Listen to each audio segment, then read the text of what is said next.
Crew, we're back on Well Said podcast. Oh my goodness, we are back. And if you recognize the voice, that's because she's back for an episode round 2. Catherine's back and on it because we weren't really done with our convo. Yeah. TBH. I felt like we could have gone for like 8 more hours. So if you're annoyed with me, I'm so sorry.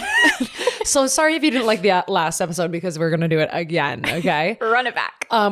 Catherine was saying she had to link like stuff, or I should link my stuff because you're going to buy all the podcast stuff. But you want to know what's freaking annoying?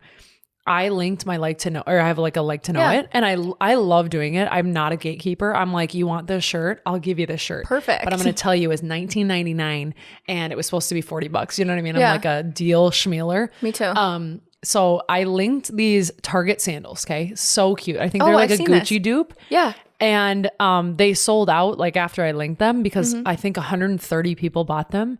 Okay. I made $80. Yeah, I know. It's like pennies on the dollar. People will be like, you have to say this is a commissionable link. And I'm like, it's What? 10 cents. Babes, Please go away. Don't do that to me. Yeah. But I was But like, you are supposed to say that. Isn't that crazy? you're supposed to say that? Every time you post a link, you're supposed to say this is commissionable link to follow FTC guidelines. I'm gonna Hashtag get influencer rules. sued. Right. That's not good because Get my $80. also I've seen way bigger influencers like millions and millions that have never said that or done that. Yeah. No, I'm done with it. No. But I was like, are you fucking joking me? $80? And I sold out your shoes? It's crazy. $80. I sold something out too. Shoot. Now that you said that, I was like, are we for real? And they didn't even ask to be like, hey, I would love to send you like some PR or anything. They were just like, cool. I'm like, can I get a 10% off discount? You don't want to give me anything? Nothing? Okay. But I guess it's part of the game. So whatever. I know, but I'm like, can't we like, don't you want to reach out if you saw that like all of the sales came from one link? Because they can see where it's coming from. Yeah. Like, wouldn't you just be like, hey, thanks? Yeah. No? Okay. No. Too much to ask. You're right. Yeah. I'm going way out of my zone. I shouldn't be. I should just be quiet and work. I don't know. Put my head Ask down the and work. brand strategist. Yeah, exactly. Oh, yeah. I was telling Catherine about my job and she's like, what? Oh, Deacon, don't touch the cameras, my sweet little girl. They still look good though. You have moving updates. Yes. Can you tell me them since last week? Yes. So since last week, we hired our movers. We're leaving at the beginning of May. Oh my God. So very exciting. We're moving to Texas. If you follow me on like my socials, you'll know that. My husband and I are originally from Florida. So this is actually going to be my second big cross country move. And this is going to be his 4th. Oh, wow. He's lived like all over. Yes. His parents got a job out in California when he was like middle school level. And then he also moved to Nebraska for college and then Minnesota. So it's going to be his 5th state. Oh, wow. That's pretty insane. Yeah. Is he excited as much as you are? Like, do you guys both feel like you're on the same level of like, oh my God, it's real and we're doing it? Yeah. I feel like the older you get, like things like this just get less exciting and more stressful. Yeah. But we feel peace even with it being stressful. So I think that's more like what we're like the word that I would use is we feel peaceful doing this. Not really exciting yet because he's starting a new job. We're going to like buying a new house, selling a house, moving. It's not exciting as it used to be when you're 19, 20 years old, right out of college or something. But and you have a loan and you're like, who fucking cares? I'm just going to live my life. I don't even barely have to go to school. I can just like literally work at a pizza shop and make enough money to go around and we're good. Yeah. Now we're at the age of like, if shit goes south, like we can't call mom and dad. Like they're going to be like, excuse figure me? it out. I was going to call you. Yeah, they're like, I thought you were going to help me now. Okay. Yeah, you're like, figure it out. Yeah. I have a write-in that I was like, let's just start with this because it's related to moving. But this episode is going to go dive deeper if you listened last week. And if you didn't, I would go start there. But we're going to dive deeper into choosing your own family. And I think that this is really relatable for a lot of people and just like things that happen within families. And I think we need to talk about like not carrying that guilt and how you know when it's time to maybe change who you're surrounding yourself with. Yeah. And like what happens when the glue, the person that like maybe keeps you all together, it is gone or leaves or whatever happens. What do you do? Like, do you hold on to that? Like, are you obligated to do that? I think a lot of people go through this and it's something that's not really talked about. So we're going to talk about that. But first, a call SYD because we should. This one says moving to Minneapolis. I just thought it was fitting because you're moving.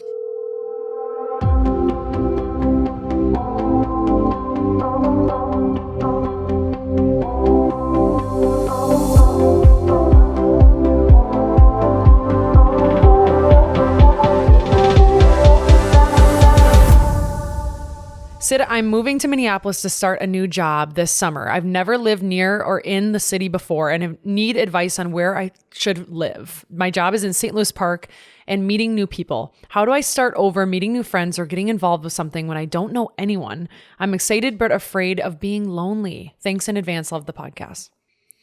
As for where to live, it's kind of hard because St. Louis Park is a nice area, but it's very expensive. I guess it would depend. There's pockets in every area that are really nice. Yeah, I agree. But there's also pockets that are really bad. So it's really just like kind of go with your gut and find. It's hard because I'm like, this side of town could be hit or miss. I agree. Wasn't there just a standoff in Minnetonka the other day? I'm pretty sure, yes. Did you see all the videos on it? And people were like, yeah, that's why I don't go to Minnetonka. It's so ghetto. Oh, nice. You're like, I'm like, dying. Minnetonka sure. in the Twin Cities is like the ritziest, most wealthy area, pretty much. People in their comments, I'm like, I can't. And it was just so funny because there was just something that happened. And all the people from like St. Paul were like, yeah, Minnetonka's so ghetto. They have to like point a finger. I'm like, why are we all pointing fingers? Let's like chill for a sec. Funny. I was like, people are so ruthless. They are. As for where to live, just look at a lot of places. I also suggest like driving around the cities because I feel like there's so many places here that aren't online and they'll be like for rent or like leasing now in the windows. Loring Park is actually a really cute area. That's what I was going to say. Loring Park. I love Northeast. I love Northeast. I think that like right over St. Anthony, Maine is like such a fun area. There's so many restaurants there too. And then I think I would probably say, like North Loop is spendy. It's like so you expensive. can't, I mean, like granted, love going out there, love hanging out there. It's spendy. Yeah, it's so expensive. It's hard. That would be tough. And you don't want to be, I talk about this in a finance episode with Jordan's like house poor or car poor, meaning like you're spending majority of your income on where you're living or what you're driving. Like that's not worth it. You know what I mean? Yeah, and then you can't live life. Yeah, you want to go out. What's the point? So like if you want to go meet friends, you should have enough money in the bank account to like maybe have a gym membership, maybe have enough to go out one weekend, one night a weekend is what I mean. Like going to grab apps, do other things. I know she asked like, how do I start meeting new friends or getting involved when I don't know anyone? And you're literally about to go do this in a new city. Yeah. And I've done this before. I actually have a full episode on moving across the country. I know, or I think it's actually called moving out of your hometown because even an hour away is a huge change. One thing I suggest always is to find new things to try. My husband and I are even doing this where it's like you get so accustomed to just going out to dinner and then it's like, is this even a date anymore? Like we go out every weekend. Like we know that it just gets stagnant and it still gets routine even though you're going out. Yeah. Yes. So we've started going like bowling. We've started doing different things to find like what actually intrigues us. And we've gone to plays. We've gone mini golfing. We've done like different things. I love mini golf. I hate mini golf. So we like crossed that one off the list. We're like, okay, that's not it. But I think that's it. It's like finding new things to do and just crossing things off. Like I hated this or I absolutely love this. I want to do it again. And when you're in a room doing stuff like that, other people that have similar interests are obviously going to be in that room as well. And then just bonds are made. And I say all the time, like being open to finding somebody and finding a friend, you just have to be open. Like when you're at say like you go to a bar and you're just grabbing a drink by yourself, like don't just be on your phone, like look around, be open to conversation. Because if I was to be sitting next to you at a bar and you're like on your phone or on your laptop, I would never make a conversation. I'm not going to bug you because I'd be like, oh, I'm going to bother this person. Like I'm not going to approach them. Yeah. Even if, I mean, how you carry yourself even just in general, whether you're on your phone or not, hopefully you're off. Both my cat and my dog are like on my desk chair, jumping around behind the camera. It's funny because her dog wacky. is literally another cat. She thinks she is because she copies them. I know, so she's like, oh my God, I'm going to jump on the table. I'm going to do this. They're fighting behind the cameras. I wish you guys could see this, but think about how I carry myself. Even like, okay, let's say I just always go to work out because I just love to move my body. And I think even if you're someone who works out once a week, joining somewhere and like having a consistent time, you're going to run into the same people over and over again. But like when you're done with the workout, being like smiley. I know it sounds so cheesy, but it's making like eye contact. Yeah, they're like being open to like, oh my God, that was hard. Like to whoever. Like people love being conversed with and like talked to. Yeah. So like why wouldn't they want to talk to you at a place where they just experienced something too and maybe they're having a bad day and they were looking for a friend too. Yeah. You know, like and it could even transpire into like, oh my gosh, I'm going to go grab dinner. You want to go? Yeah. Or like I'm grabbing simple. a coffee. And you've seen them like, let's say like 5 times at the class or like, you know, whatever. And you've slowly conversed with them or what you're like, is this spot taken? Oh my God, I'm new here, by the way. Like I don't, I'm trying to figure out where the cool places are to go and like who to hang out with. And, you know, just like being a human and like smiling and conversing and being open to that is like so important to like literally energy out. Energies. I also think saying yes, always like, I feel like a lot of people get in their head and they say no to things. They're like, oh, I don't want to do this. I don't want to go. I'm uncomfortable. Just say yes and just go. Even if it's uncomfortable, even if it's awkward, you never know who you're going to meet. You never know who your next best friend is. Oh my God. You never know who your next husband is. You know what I mean? Like, not your next husband. Your next husband? The next one after the one you're with right now? Raphael's going to listen to this and be like, wait, you're looking for your next one? Yeah. I'm always looking for my next one. What are you talking about, man? I know Jordan will hear stuff through the wall because sometimes he'll be working when I'm recording. He'll be like, what did you mean by that later? Like pretending like nothing's wrong. And I'm like, are you thinking about something over there? And he's like, no, what did you mean by, and I'm like, okay. So you are thinking about something over there. All right. Side note, I literally don't think I blended in my concealer. I just realized I covered a few like pimpies. I was like, I do not. No. Okay. I'm like, I just realized I'm like, I don't think I ever blended it. I think I just like came downstairs and started eating my breakfast and that was that. Deceased. I'm like, oopie. She said, I don't think I blended my concealer. I'm like, oops, sorry everybody. I'm having like a little bit of a skin. Just put the blur on the camera. Literally, I know. I'm like, there's a haze. It's fine. I didn't wipe the lens. Haze. In the lavender haze in the lavender room. I'm like having some skin like, I don't know, reaction or something. And it sucks because especially someone who never gets acne, you're like, oh shit. Like, I think temperature changes is huge too. A lot of people don't realize that the allergies show on skin too a lot. I didn't think about that. That's like the only factor I was like, oh, maybe it's not. Mine's opposite. When spring hits, my skin gets really nice. When winter hits, it's bad. I think it also had something to do with that. It was still freezing cold here. And then I flew to Arizona and my skin kind of got reactive there because it's so dry and it's warm and heat. Yeah. And then I got food poisoning. So then your gut health just shows on your skin. I know. You're going through it. And then I got a new skincare regimen for my birthday from Jordan. And so I'm like, okay, here we go. I think we just named 7 reasons why your skin is reacting. It might be the spring. She said, I have no idea why my skin is reacting, but here's 7 different things that just happened. I had a little dairy too. I mean, like I literally did it to myself. 8. I know. Call it 12. I don't care. But I'm like, I did it to myself, but like, then I'm like, shit. So anyway, long story short, I like hid under a hat yesterday when I went to Cove and I was like, put my hat down on the brim of my like eyebrows. And then I get a tap on my shoulder and this guy's like, hey, I took your class at Lifetime. And I'm like, see, what's funny though, if you were to talk to me, I look bad. When I like, if I were to ever see you out, I wouldn't be like, oh my God, I saw her fat pimple. I know. You know what I mean? I would be like, oh my God, nobody's ever thinking about that but you. No one is. So but we're so I just self-conscious always remind of ourselves. that. I always say that to myself where I'm like, I don't even care at this point. I'm like, oh well. No one knows or cares. Your personality's strong enough on its own. Nobody's looking at your pimples. My personality shines right through.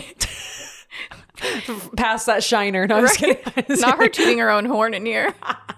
Sorry, let me toot real quick. That lavender haze is really strong. Let me toot in my lavender haze. She Sorry, said guys. I want to do another call, Sid, just because I saw this one and I was like, oh my God, this poor girl probably needs me to answer it because her wedding is coming up. Oof. And because we're talking about family, I'm like, let's just start with this one because it's kind of a fun one. Oh, hi, Deacon. Welcome in. Okay, this one says, mother-in-law wedding advice. Am I wrong for saying no to my mother-in-law when she wants to invite 30 plus extra distant family members and her friends? Nope. Don't even need to literally. And no, I'm kidding. Who I've never met and my fiance barely knows to our guest list when they've already said no a handful of times. It's gotten to the point she already knows our answer and we've made it very clear that it's a no, but she will still bring it up again to me in conversation about something else like wedding related, saying also blah, blah, blah needs to be added to the list. And they're so important in my life and it makes me so uncomfortable. I just received an email from her saying, here are the names, these people need save the dates in bold letters than all of them listed below. More context is we wanted to keep our list around 200 people, but it's now 300 plus and no one else agrees with her, but she is relentless and won't speak to us now again because we said no. She will talk to us in a couple weeks when she gets over it, but I'm so tired of this and she's made planning a wedding not very enjoyable for me. She has made this a family reunion and we've been told her we don't want to meet multiple people at our own wedding. And she said, well, that's normal and you'll just have to deal with that. Please help. No, it's not. No. My right away, something that's huge for me is boundaries. And I've just learned this the last year. Your wedding is just that. It is your wedding. And if you start caving right now, imagine when you guys have children, imagine when it comes to the holidays, like letting her win is just, it's setting you up for failure in your future. So setting the boundaries now is huge. Yes. It's huge. It's like the most important thing. Also, if she wants to be mad, so be it. I really don't care. We had our wedding and we kind of had stuff along those lines where we had a full table of people that were like invited because of a parent. And I was like, you did at your wedding. Yes. And I get it, but we only had 70 people at our wedding. We did not want a big one. Intimate, yeah. We actually wanted to go out of the country. We wanted it to just be like core family. We didn't care.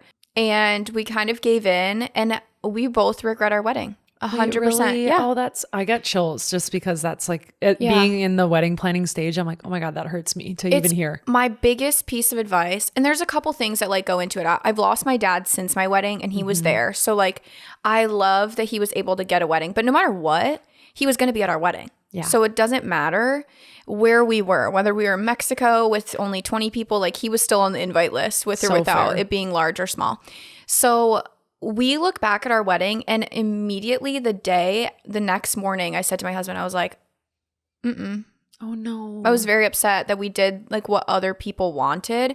So now anytime I talk to a bride, I'm like, do what you want. I know. Do what you want. It's your money. You're spending a ton of money and you only get one wedding. I think that's the other thing that a lot of people don't realize.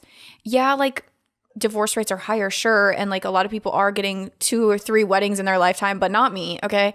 So same here. I'm like hell to the no, especially coming from divorced parents, hell to the no. No, it's just not happening. So if I could go back in time and if I could give any advice, make sure you stand strong in truly what you want. And if that means that his mom doesn't go, so be it. Goodbye. Bye then.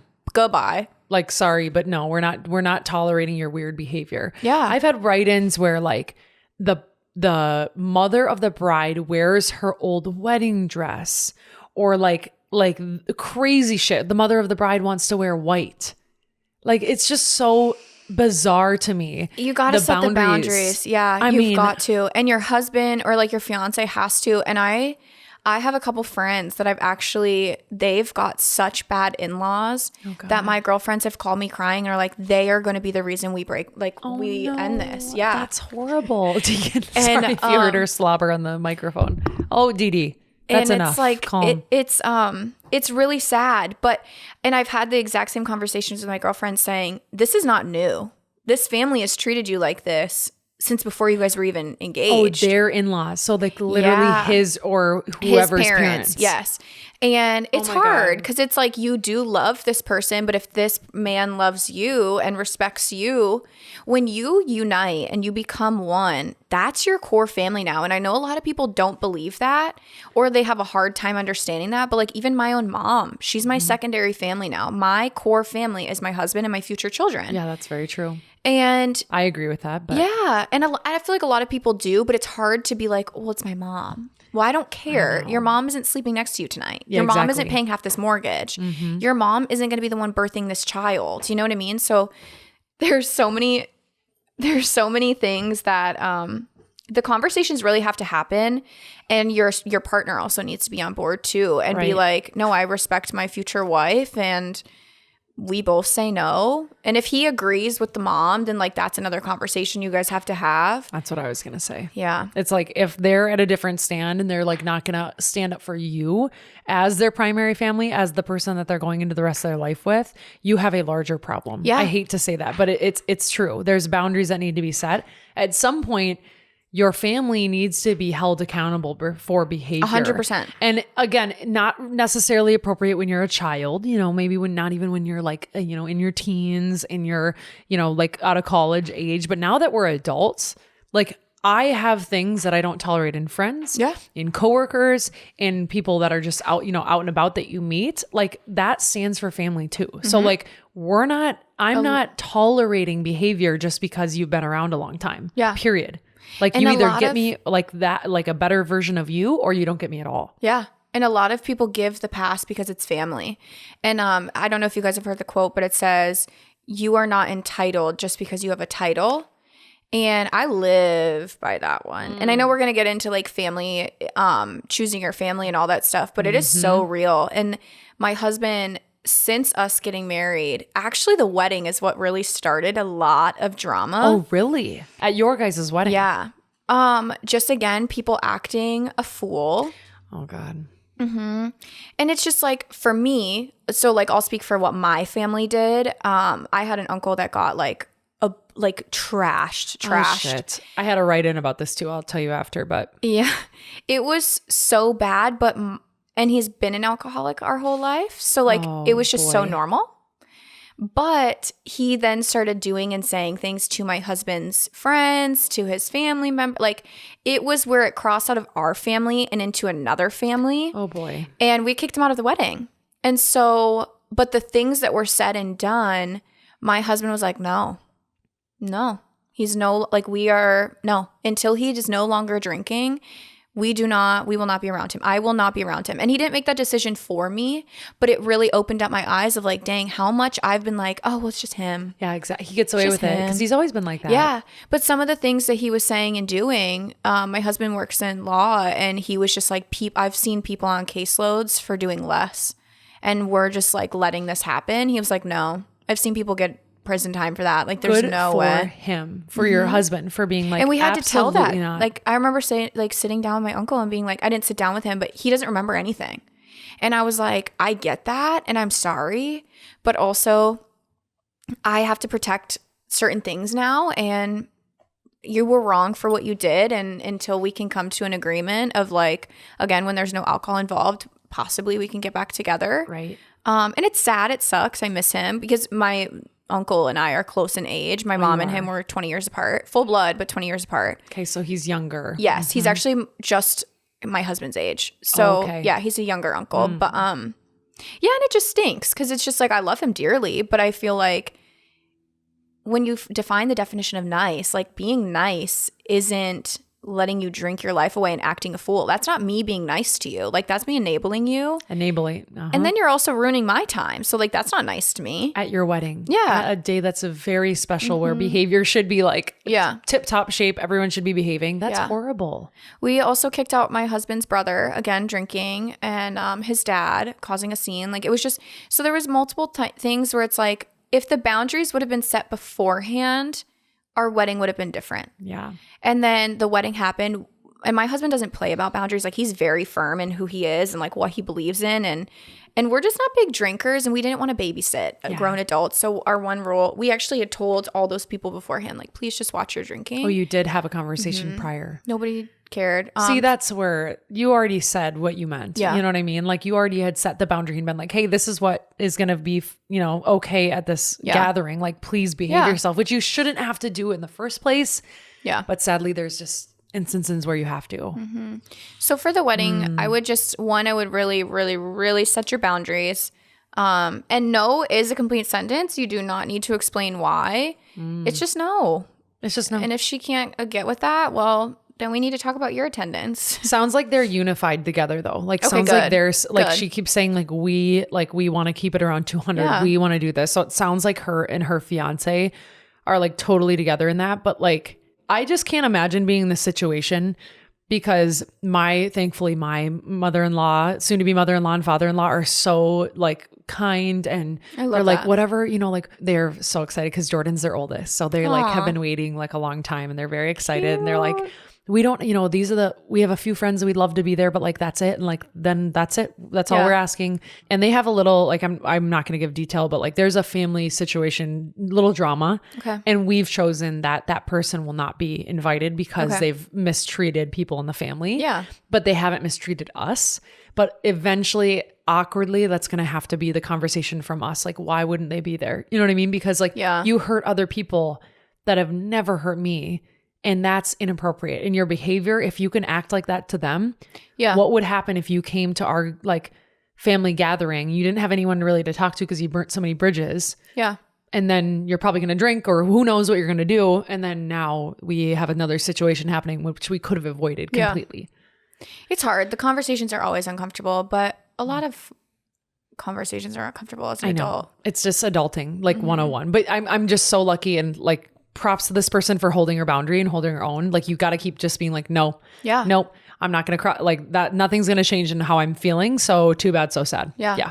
Transitioning because, that was a loaded one. And I'm sorry that happened at your wedding, by the way. Okay. That's just like, that's life. I know it's life, and it's life. You can't control it. It's nothing you could have done differently or better. It wasn't on you. I'm just huge into giving the advice because it's I can't go back and change it. So might as well help others. That's what I live for. Like literally like giving people advice from like experiences or things that I've heard. So I'm like, oh my God, thanks for sharing that. Of course. But let's talk about that because you talked about boundaries with anyone, but we're talking about family right now.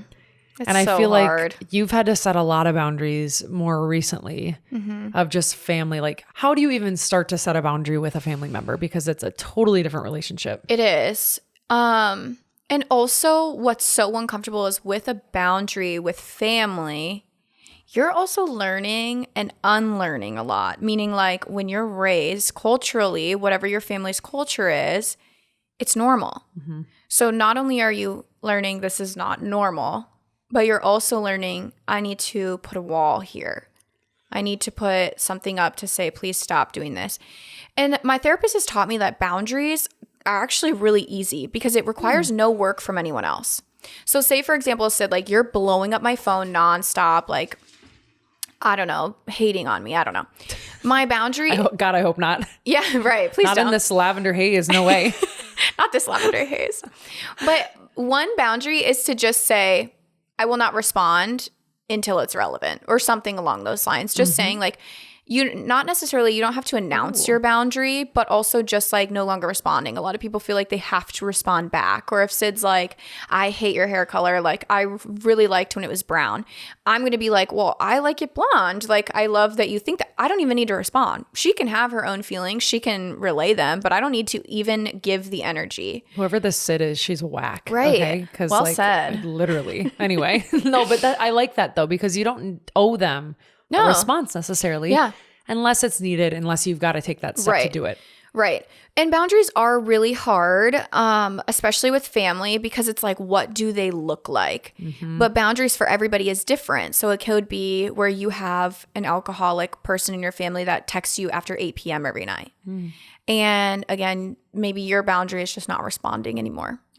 And then letting them know the following morning, responding to all their messages. This is something I've had to do. I've literally screenshotted their messages the next morning because a lot of times drunk people will delete them. Well, yeah, because they're avoiding. Yeah. They're like avoiding what they did. Yeah. So they'll delete them. I've screenshotted it, sent them to them the next morning and saying past 5 p.m. I will not be responding to you anymore. I mean, that's a very good foot down. How do they usually react? I would love to hear that because I think people are afraid of apologies. Okay. Is what I've gotten previously of like, I'm sorry. Like I wasn't in my right mind. And parts of me is like, and I'm sorry could be a manipulation tactic depending on who you're talking to, where it's like and especially through text message, it's hard. I've had it where I just don't go to events anymore, even though it's a family thing. Because when I leave there, I leave more.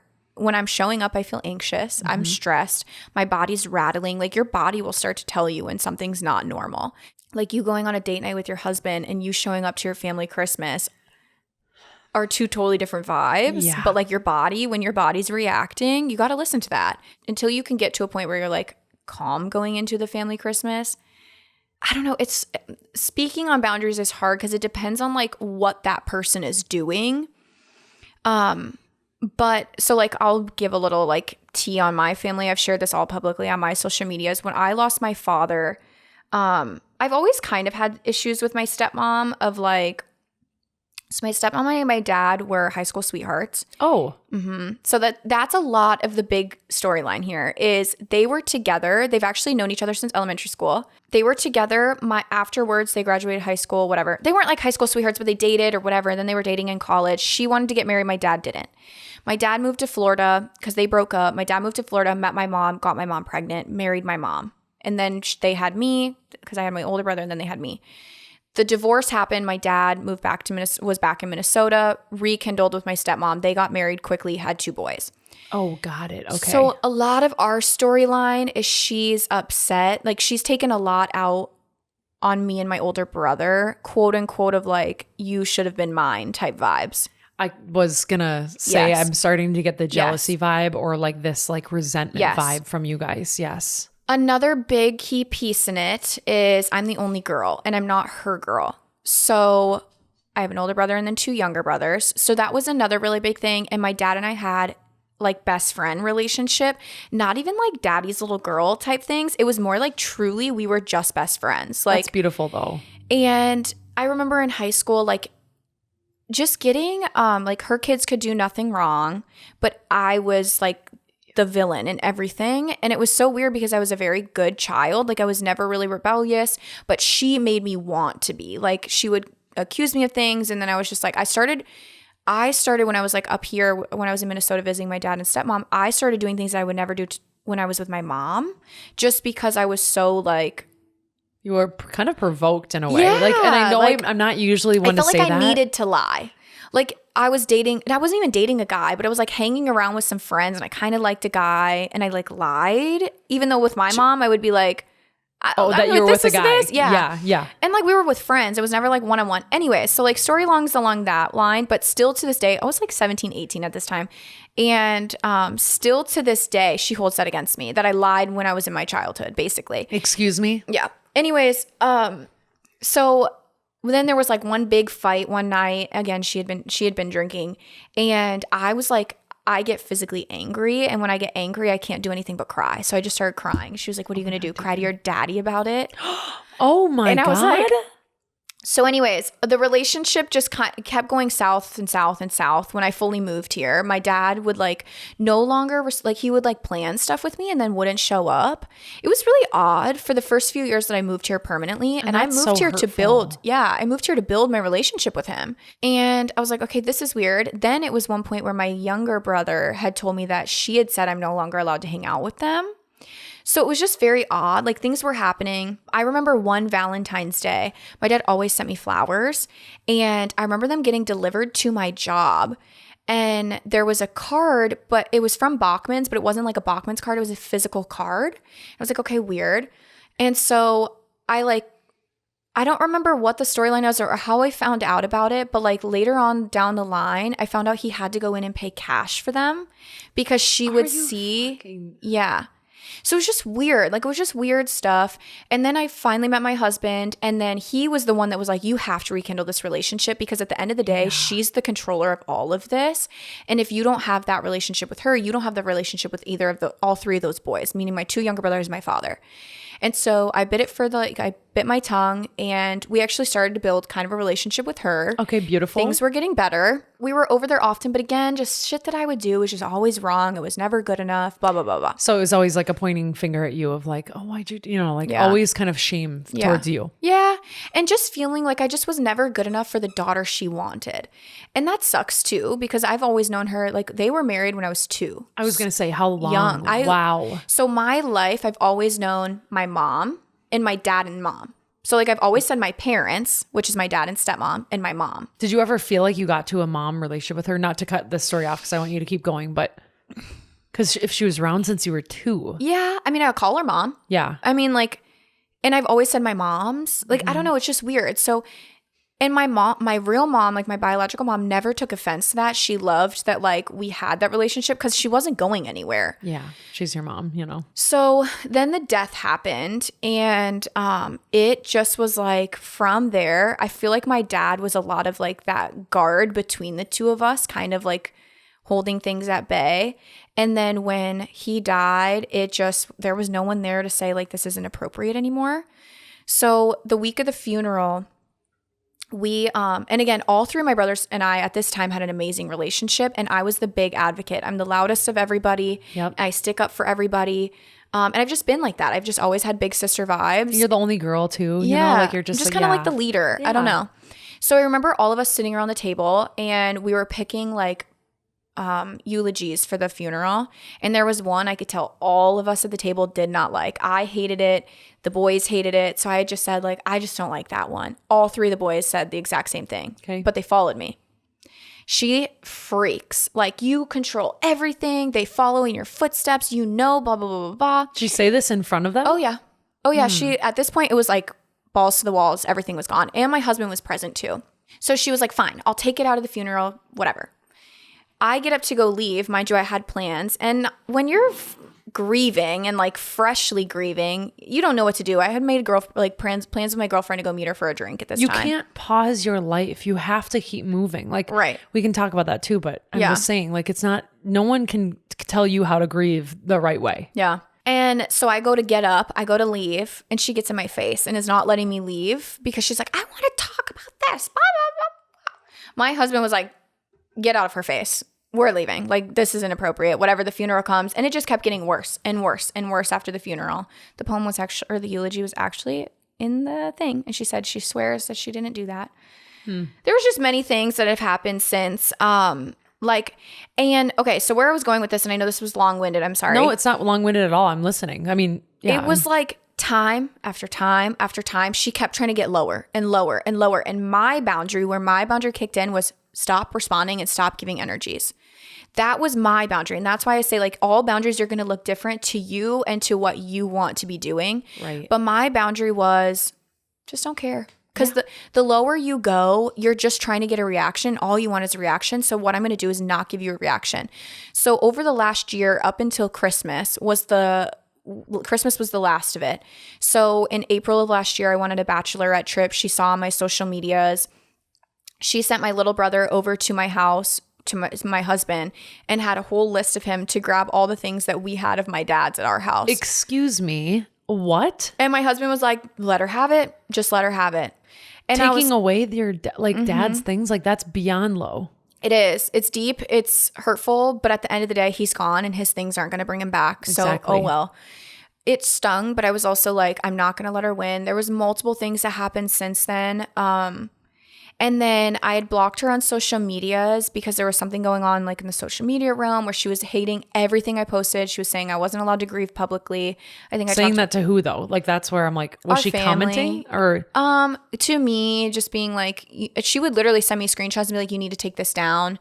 There was a day I had 1 million followers on TikTok, and her response was, you are no longer, I still have this message, you're no longer allowed to grieve publicly. Like, it hurts me to watch you grieve your dad, because yes, he might be your dad, but he was my husband. And I'm like, we don't compare relationships. No. And furthermore, that's not appropriate. I'm like, I don't give a fuck.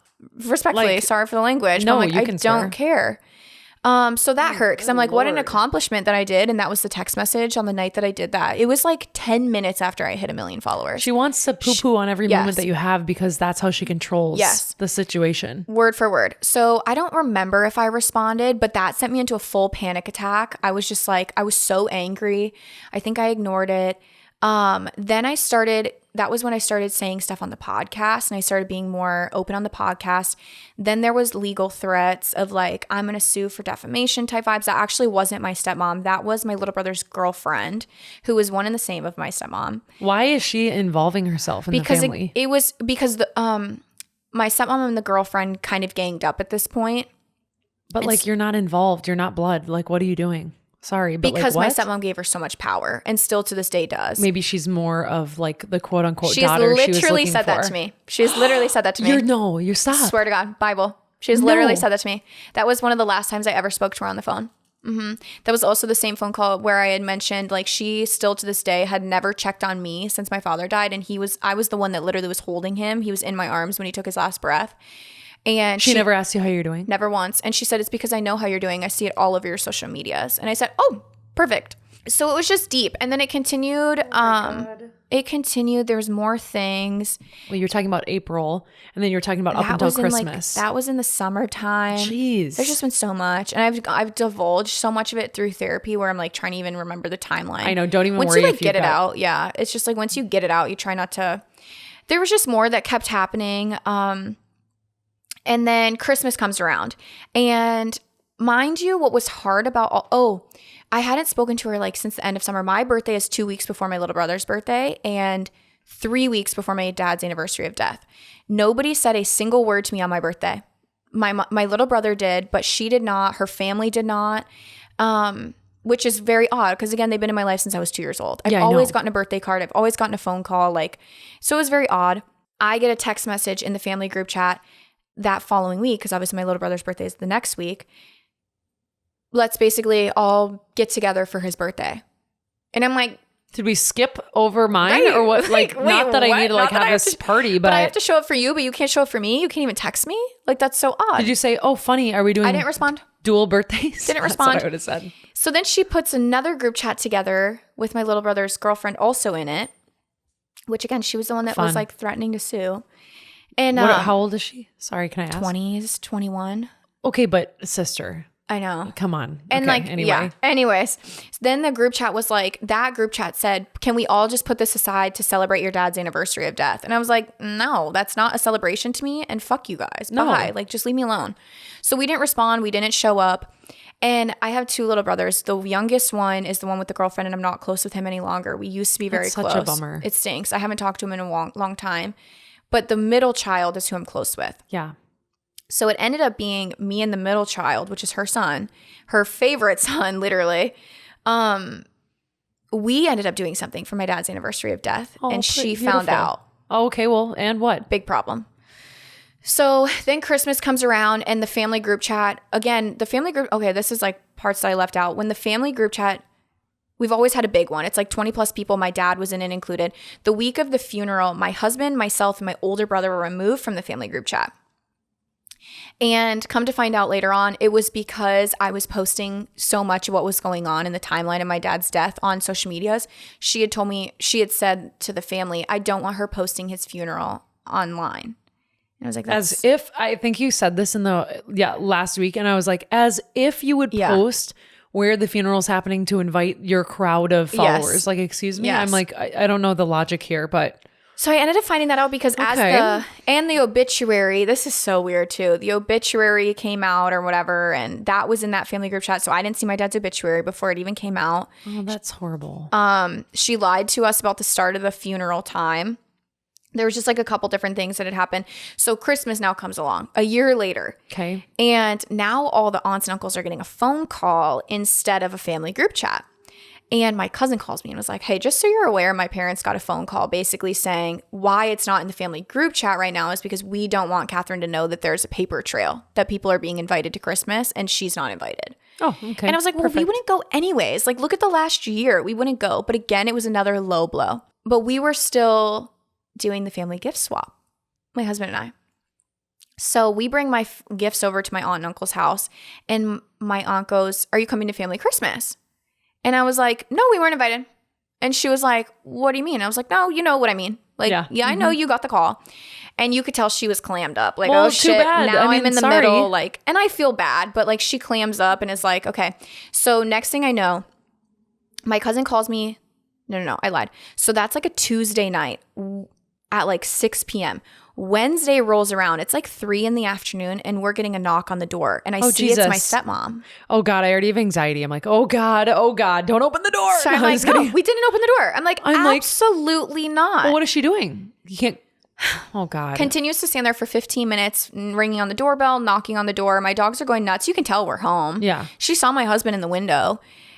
Oh my God, the awkwardness, I literally can't. I'm like, proceeds to go back to her car, write on a Post-it note, and leave it on my husband's car that's parked in the driveway. Wanted to invite you to family Christmas. In person. Everyone would love to see you there. Get this. It was Wednesday in the afternoon. So I immediately call my cousin. I'm like, what's up? What the hell happened between last night when me leaving your house with your parents and now? And she was like, my mom texted your mom last night, your stepmom last night, and said, are Catherine and Raphael invited to family Christmas? My stepmom did not respond. The very next afternoon, she's here at 3 p.m. That night, she responds to my aunt and says, yep, they were invited. I was like, so you only invited us because you got called out that we weren't invited? This woman is wild. Yeah. So all of that to like spill that tea, my boundaries was to just not react. Every time, because every time she would go lower, it was one more check mark on my list of reasons to just not have a relationship any longer. Do I wish it could have been different? 1000%. But the things that have been done are just never going to come back. Like, there's no coming back from them. So my boundary was to just not respond. Yeah. If I wanted a relationship, my boundaries would have looked different. It might have been, hey, and we tried a couple different times. My husband went over there a few different times to have conversations because my husband's profession is also dealing with a lot of this kind of stuff. Like, he's also got a psychology degree as well. Yeah, he sounds very level-headed, very much like so. Able to see through people who are having like behavioral spikes. Yes. So he had actually gone over there after the whole lawsuit threat and sat down with my little brother, the girlfriend, and my stepmom, and was able to like ration with everyone. The girlfriend actually admitted face to face with my husband that she lied, and she apologized to my husband. Okay. Starts crying. My little brother was like, I'm sorry. Like, I didn't know kind of really what was going on. Like, and proceeded to hug my husband when they left. Okay. Or when he left. And when was this? I'm sorry. This is last summer, right after the lawsuit stuff. Okay. Yep. But my stepmom just sat there the whole time taking the girlfriend's side and was like, even after her admitting to lying, basically continuously blaming me for everything. And my husband was like, there's just no winning with this woman. Like, there's just nothing coming about from this. So again, like, every time it was just like, if that conversation would have gone different with him. And then she texted my husband and I and was like, you were really nasty here today. You attacked the girlfriend. Attacked her. And I'm like, this is so crazy because that's not with that. Rafael. So again, my boundaries were just not to respond. Everyone's boundaries will look different. Sometimes it just is silence. Sometimes it is, hey, as of right now, I'm just not feeling confident and comfortable in our relationship. So I'm just going to take a step back until things feel better. I don't know about, again, boundaries are so different for everybody. The hard part is, I think a lot of people in their family stuff is like security is like, they feel like they've always been lower than the person. And I don't mean like lower, but like maybe in like the they totem make you feel pole, like that. Yeah. Totem pole of like, they're the adult, I'm the child, or you know what I mean? Even as an adult, right? Yeah. And so I think a lot of people who are feeling this right now, or maybe in a situation that's like similar or whatever, they feel like, well, I don't have the power to say that, or everyone else will look at me like I'm the bad person. Yeah. What would you say to someone that's thinking that? I always say, the biggest step for me that I've learned in my adulthood life is to look in the mirror first. Every single time, look in the mirror and have a real life conversation with myself. And if I can stand there and stare at myself and stand firm in the 2 feet that I'm standing on, no matter what, if I really truly believe in what I'm doing is right, what my intentions are pure, my heart is gold, that's your answer. And if people want to say you're the bad person, that's okay. You're always going to be a villain in someone else's story. And I'm okay to do that. Like, I'm okay to be that to save myself. Yeah. And sometimes I also think, I use this analogy in one of my podcasts, like my dad was our family glue. Yeah. And he did it well. And then I tried to step in and be the family glue, and I didn't do it well. And when you think of glue can be toxic to some people. Mm-hmm. And so one of my brothers and his girlfriend and my stepmom might have thought that my glue was toxic and they didn't want me to be the glue, and that's okay. Yeah. But at the end of the day, at least my intentions, again, were pure. I was not doing anything maliciously to hurt them, to harm them. I have no guilt with anything that I've done. I have no regrets. Do I have sadness and wish things were different? Yeah, but I don't have a regret. And I think as long as you can, again, stand firm and look in the mirror and say, I don't regret what I'm choosing, and I stand firm in what my decision is, then so be it. I literally had written down like, do you have to feel obligated to be the glue of the relationship when the glue of that relationship is gone? And the answer is no, in my opinion. I mean, I've had a situation where someone had passed, and there are people that have not made an effort whatsoever to like see how we're doing or check in, or, there's been some weird situations. And I had a lot of guilt with this, like feeling like I needed to like hold on to that because the person who passed, like they would have wanted me to hold on to that. They would have wanted that of me. They would have wanted that. And the fact of the matter is they wanted me to be respectful always, because that's like a really good thing, to just be respectful in general as a human being. They wouldn't have asked that of me. Mm-mm. They would not have asked that of me. No. If I've never felt comfortable. I've never felt secure in the relationship with that person. why would I continue now? I mean, like, you're not even blood to me. So like, and they've never reached out to me and they've never made an effort with me. So it's like, I don't know why I would feel like that's my job, because it's not, you know what I mean? So that kind of helped me realize the logic, like you're saying, looking in the mirror, of my guilt is actually not necessary in the situation. I'm not in the wrong. I'm not doing anything. I'm just being realistic as a human. Like, take away the aspect of a family member. Are you supposed to be doing that? Yeah. Should you be doing that? Would you be doing that if someone was treating you like that? No. Yeah. A lot of people also battle their own battles. Like you battle your own internal battles and I have my own. I know my dad had his, you know, and I know your lost person had theirs. So a lot of the times they look strong. And after I lost my dad and all this started happening, I started feeling like, and I felt like I needed to show up in the exact shoes that he wore. And then when I was wearing them, I was like, damn, he had a lot. He had a lot internally that he was battling. And weighing on him. And I know up there, he's probably looking down at me like, Catherine, please don't fill my shoes.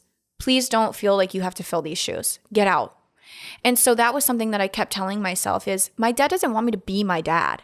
My dad wants me to be me. Yeah. And be the best version of me. And again, that's respectful. That's graceful. That's kind, loving, and forgiving. But that's not somebody who gets walked over. That's not somebody who shows up just to be a punching bag. Like, just because that's what he went through doesn't mean he would want his little girl standing in those shoes.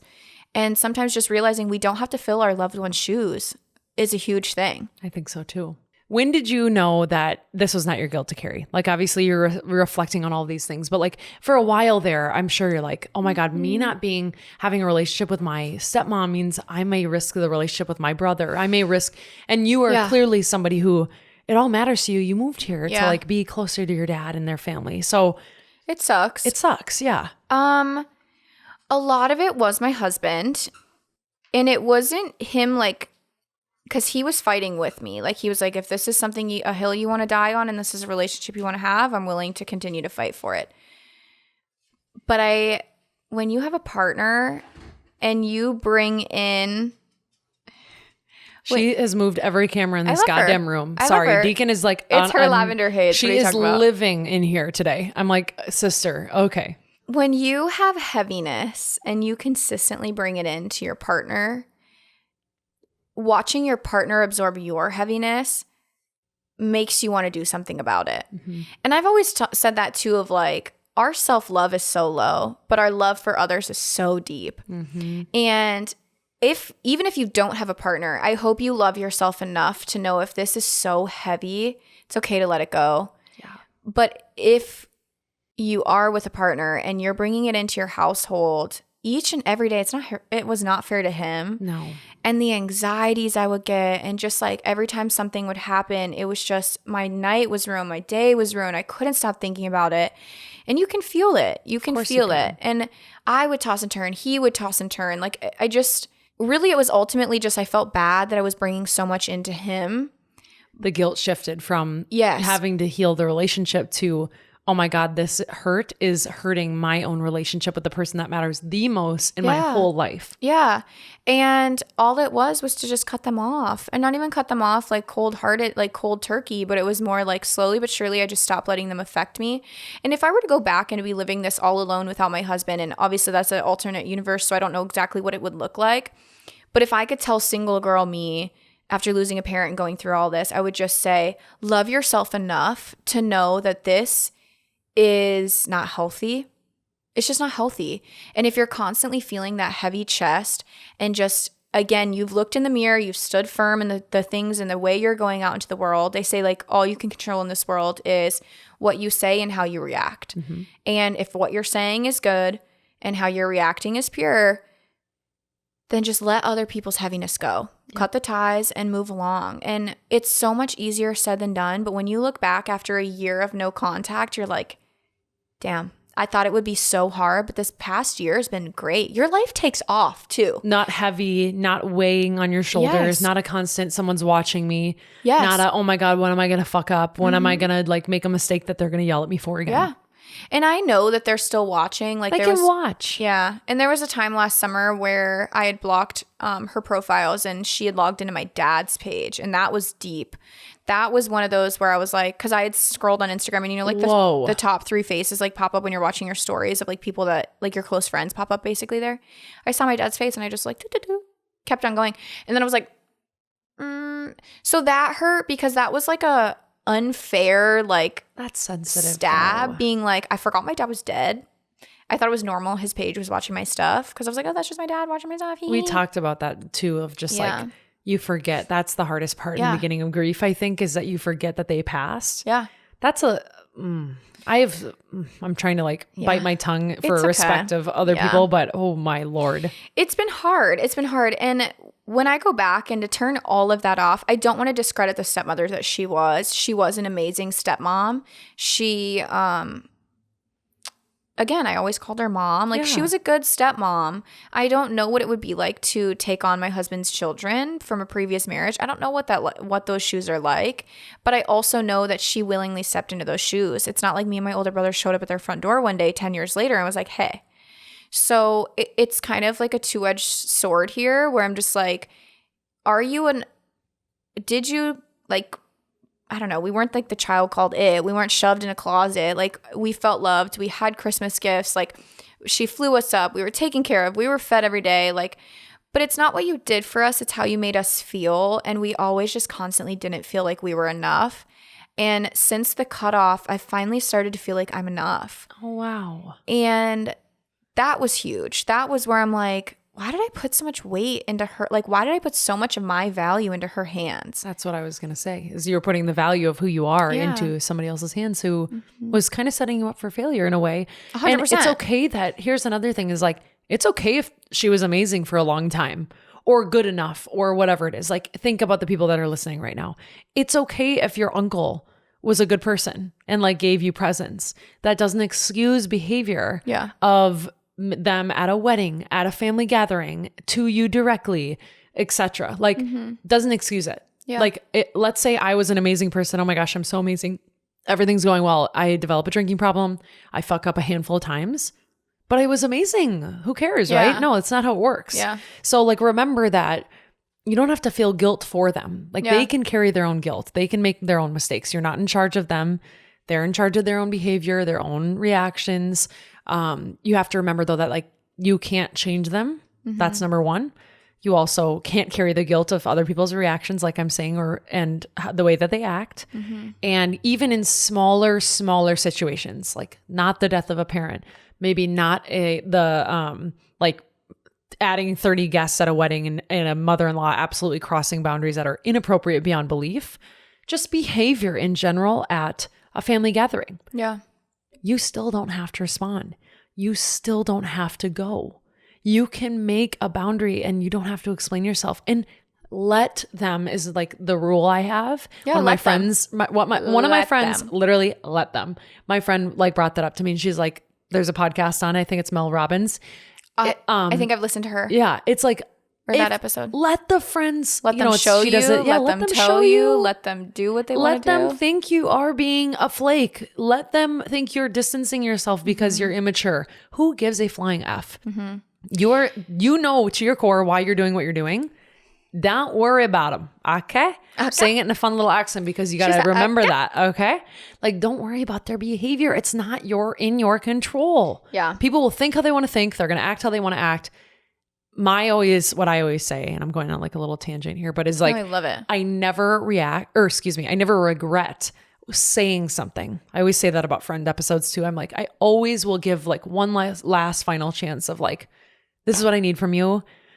I really want to like salvage this relationship. If there's someone that matters to you that much, right? Like this doesn't make me feel good. Like I'm telling you, I'm giving my 100% and this is like this is my final 100%. You don't even have to say that, but like I always regret not saying something. So I say my last and my final piece. Maybe they don't know it's my last and final piece.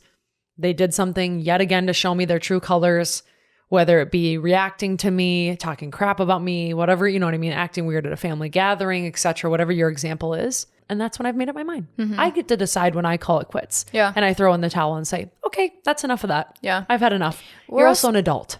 We're also in the stage of life where we know too much about people and their backgrounds, and we give so much grace because you're like, oh, they had a bad childhood or they went through this or something. Just because we understand doesn't mean we have to excuse and allow their behaviors.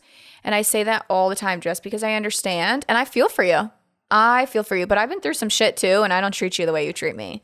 So that's kind of what I was going to say. It's like, we've all been through some shit. So right. No longer is it about your childhood that I can excuse your behavior too. We're way too old sympathize to be blaming the too. childhood. Go to therapy. Go do something. Like go heal or just be miserable forever. Either let it make you better, and if you're going to let it make you better, then so be it. But you're no longer part of my life. I literally just told that to somebody. I was like, you can decide if you want to be the repeater of that person's actions or, like excuse like, oh, I did this because, my past or like whatever, like past one I dated, past parent, my parent, whatever. Or you can light a fucking flame under your ass to go to therapy and be like, I will not repeat this pattern. Mm-hmm. That was when the shift in my mindset and my behavior changed of like, oh my God, I'm making the same mistakes I've seen already. Why would I do that? Yeah. With finances, with who I was dating, with how I was reacting to dating, with drinking, with how like drinking was affecting me. I'm like, I'm not repeating this. Like, whoa. And then you all of a sudden your mind says, definition of insanity. Yeah. It's like, holy shit, I need to flip the narrative in the script here. No more boundary yet again. So what an episode. Sorry guys, a little ranty as I'm like hair twirl. It's my favorite. She's like, anyways. I'm sad you're moving. We would have like hung out. I know. That's so dumb. I know. Well, you'll be back. I keep getting annoyed. People are like, do you want to get together? And I'm like, no, because I don't want a new friend because like, I'm going to be sad that I'm moving. I'm going to have a little tear. I don't want to have another tear. Just add one tear to the list. Lucky for you guys, we're about to record another episode for Catherine's podcast. Ooh. So Human 2, you'll see it on there. So if you were like, oh my God, I need more of this, we got you. Or if you say you need less, then we won't see you over there. Don't go to mine. That's fine. Don't go to That's mine. Totally good. Remind everybody where they can find you real quick. Yes. Catherine Nebs on Instagram, Catty Ebs on TikTok, and Human 2 everywhere. Human 2. Mm-hmm. I love your podcast. It's a very good podcast. If you're listening to mine, you can listen to Catherine's. Like, it's so funny because we're so opposite with like how we do things. Like she's so type A, like she's got it all. I'm like, okay, here we go. No, but I'm like, oh my God, is she like going to be like, hurry it up, sister? No. But as I'm like typing away, like organizing everything. And if anything, I'm like, yes, this is uninterrupted time where I get to respond to stuff on my phone. True. I never get to do that, but. Very true, which I also respect. She's like, I'm in the driveway. I just have to edit something. I I'm know. like, take your literal time because I'm doing all my emails. No. I didn't want you to be like at the front door waiting for me. I'm like, I'm sorry, I'm almost done. I was standing at the window like this with two eyeballs in the window, but it was totally fine. No, I'm kidding. I'm like, I can see you. I can see my coffee out there. That's what I was thinking. I'm like, is my shaken espresso out there? Or is it melting by the minute? If you want more ridiculous behavior, we'll see you over on the other side on the other pod. At Well Said Sid everywhere. Follow me on my Well Said Sid account. Although I'm going to post more to the podcast account, I'm going to like my workouts, my links, most of that lives on my personal page just because it's me. It's what I'm doing every day, right? So podcast page, of course, it's going to have all your advice, everything with the podcast. Merch is coming out soon. So like, be aware.